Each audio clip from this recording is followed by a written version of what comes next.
Hey everybody, it's Cardfighter Hunter here, and this is my first video of 2014. I'm not going to say much about this deck before I begin, just that it's very, very good, and it is triple sleeved, so it is a bit bulky, but yeah. So, without further ado, let's get into the deck. Starting Vanguard, Ambush Dragon, Eradicator, Lenshu. It's probably the best grade 0 starter that you can run for Eradicators at this moment, and pretty much every moment. I think even you know, as far as Japan goes, it's still the best Eradicator starter for this deck as well. So it's very good. Just counterblast 1, put them into solo 1. It boosts an attack that hits a Vanguard. If it boosted an Eradicator, which everything in this deck is an Eradicator, you can kill a grade 1 or lower. So it's a very, very good card. It's really good. It's just good. So, grade 3s. I'm running 3 Eradicator Valiant Sword Dragon. This is the break ride for the deck. When you ride something on top of it while you are at limit break, it gains 10k, and you can retire one of your opponent's front row rear guards.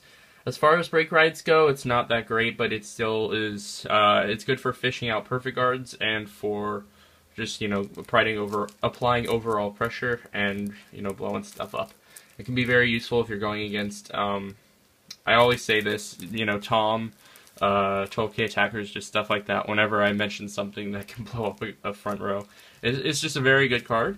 But it's not necessary for the deck to go off really, really well. So I just play it at 3. I also play 3 Gauntlet Buster Dragon, Eradicator Gauntlet Buster Dragon, Counterblast 2 Eradicators, and your opponent chooses one of the rear guards and retires it. That is not a limit break effect, so you can do it whenever you want, as long as you have 2 Eradicators in your damage zone. Its limit break is whenever something is retired due to one of your effects. He gains 3k and +1 crit until end of turn. So there is actually a combo with that can get you up to 14k on your opponent's turn, which is really amazing. But the only deck that's really applicable against is Seal Dragons. If they corduroy and you go into a Cho-Oh, then it can go up to 14 if you kill something. But anyway, so if you break ride this on Valiant Sword, it gains 13k and a critical, and your opponent's front or rear guard is retired. And this stacks, so I can go break ride, counterblast 2, he's up to 26, 27 by himself, +1 crit, +2 crit rather. So it's a really, really good card. I like riding this before I ride Descendant, just so you can eat up their hand and fish out perfect guards, and then ride Descendant and try to go in for game. So 3 Gauntlet Buster. 3 Gauntlet Buster is really, really good. Lastly, 2 Descendant. It's just a finisher. I wouldn't run more than 2. It's just one of those things. It's like, okay, I draw into it. It seems like it would be really good. My opponent's at 5 damage. I'm gonna try to fish cards out of their hand. So basically, the way this deck works with its grade 3s is you break ride and use Gauntlet Buster to fish out their perfect guards, and then you ride Descendant for the win, as well as just minusing them in general. So it's a very solid deck. It's a very good deck. It's probably one of the best decks in the game, if not the best deck in the game in the English meta right now. This is why I am sort of getting bored of Vanguard, because everything at my locals is either Descendant, Liberators, or Dauntless Dope, and it's kind of annoying, but yeah, if they kind of got rid of this, it would make the deck not that great. I mean, it would still be really good, but not as good as if Descendant were in it. But I forgot what my point was. It was in there somewhere. Anyway, I forgot it. So it's a really good grade 3 lineup. It's sort of a jack of all trades grade 3 lineup. So you can break ride as well as kill things. It's a versatile grade 3 lineup, and I really like it. So anyway, moving on to grade 2s. I'm running 4 Zuitan. I've been sort of hesitant to keep this at 4, but it is really good, and there's a really good first turn combo. Well, not first turn, but your grade 2 attacking turns combo with Lenshu. So you can ride Zuitan and attack with Lenshu. If they don't guard it, then you can put him in soul, counterblast 1, kill a grade 1 or lower, then use Zuitan's skill set and flip that damage, and then soul charge 1. So it's a pretty good combo, as well as making the Lenshu skill practically counterblast-less. And it's just an all-around card because all-around good card because it can give Gauntlet Buster another go or Descendant another go. It's just a really good card. I'm going to get back to him later. So, for Cho-Oh, as you can see, this deck is very 9K heavy. I've been thinking about taking out one Zuiton and one Cho-Oh for 2 Thunderboom, just so I can have that good 10K base. 10K base on your opponent's turn is really, really good when you're at grade 2. Because it's really easy to hit 19K now. So, it gets really, really scary, really fast. So yeah, Cho-Oh's skill is when you call him, put something in your soul, and then if you or an Eradicator in your soul, and then if you have an Narukami Vanguard, retire one of your opponent's front row rears. So it's a really good card. And it triggers Gauntlet Buster. I mean, it's a break even, but it's a really good break even because it does a lot of things for the deck. It enables it to go berserk. It's a very good card. And then lastly, 3 Spark Rain Dragons. Another thing I've been thinking about is taking out a Cho-Oh for another Spark Rain, or a Zuiton for another Spark Rain, and just leaving it there and not putting Thunderbooms in.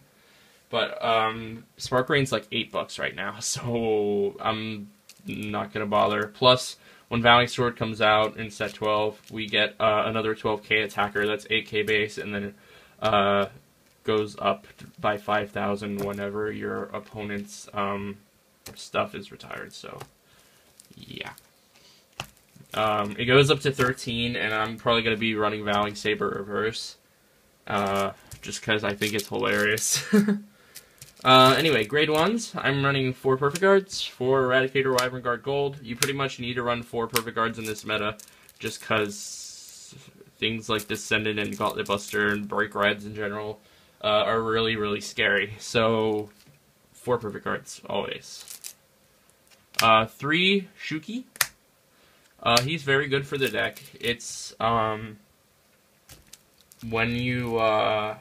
something is retired, it gains 3K until end of turn. So if you break right Gauntlet Buster and then use Gauntlet Buster as a special counterblast, he goes up by 6K, as well as Gauntlet Buster going up by 16K. Is that right? Yeah, 16K plus 2 crit. So it's a very good card. It makes your rear guard swing for stupid amounts.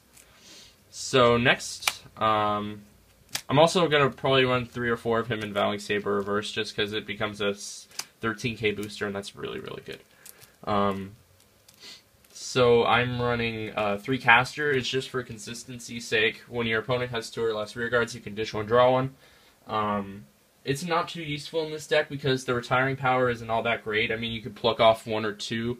I mean, maybe if you're lucky, you can kill 3 in a turn, but you're never going to be able to do much if you do that all in 1 turn. That's what us Yu-Gi-Oh players call overextending, and it's not too helpful because once they drop that perfect guard, you're going to wish that you had tried to space out your resources. Anyway, Caster is very, very helpful. If you get grade locked, which is weird because I'm running, I think, 14 grade 1s, and I get grades stuck at 0 quite a bit, even after pile shuffling, so I don't know, I think this deck just hates me. Anyway, it's very good. 3 Demolition Dragon, just standard K clone, attacks for 10K, if you have an Eradicator, and everything's an Eradicator, so it's not going to matter. So it's really good. Lastly, 1 Kokaiji. This is kind of a random one-of. I'm thinking about taking him out for a Rising Phoenix, just because you don't really have use for the soul in this deck. And I already have 10K boosters that go up for stupid amounts anyway, so I feel like I'm going to replace this with a Rising Phoenix at some point or another, but for now, it is a really good card because it's a 10K booster. So, yeah. Lastly, grade 0s. My trigger lineup is naturally 4 crit, another 4 crit, 4 draw, and 4 heal. This is pretty much the standard lineup for Eradicators. They don't have a lot of options right now. And when set 12 comes out, we do get another draw trigger. So I may try going like 7 crit, 5 draw, just because this deck gains crits for no reason anyway. So it's very helpful. to have more draws. Maybe I'll try 6 draw, 6 crit. I don't know. I still need to do some playtesting with this deck. But overall, it's a very, very good deck. It just wrecks so hard. It's really, really amazing how good this deck is. So anyway, that's the deck profile. Thanks for watching. I do have a bunch of videos coming up soon, including a new special anime-related video coming this Friday. So, thanks for watching. Bye.